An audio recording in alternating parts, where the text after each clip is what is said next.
Sebuah rekaman CCTV viral di media sosial memperlihatkan momen sejumlah tahanan kabur dari sel Polsek Samarinda Kota, Kalimantan Timur dengan cara yang tak biasa.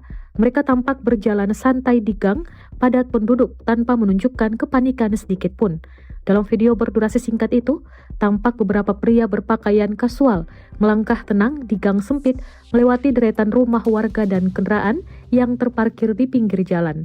Rekaman tersebut diambil pada Minggu 19 Oktober 2025 sekitar pukul 14:10 waktu Indonesia Tengah, tak lama setelah insiden pelarian massal dari sel tahanan terjadi. Kepolisian membenarkan bahwa rekaman CCTV tersebut kini menjadi petunjuk penting dalam proses pengejaran. Dari total 15 tahanan yang melarikan diri, 10 orang telah berhasil ditangkap kembali, sementara 5 lainnya masih dalam pencarian. Satu di antaranya dihadiahi timah panas.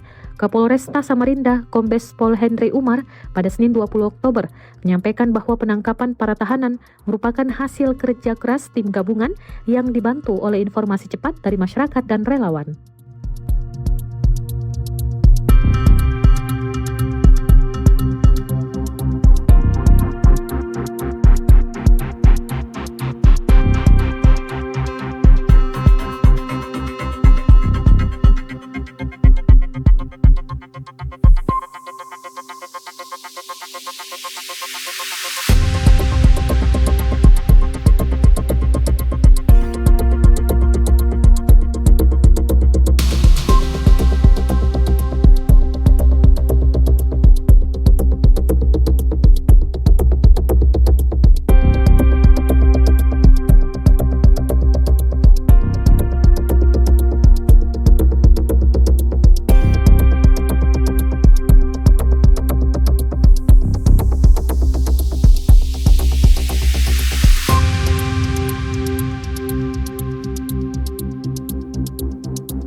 Download Tribun X sekarang, menghadirkan lokal menjadi Indonesia.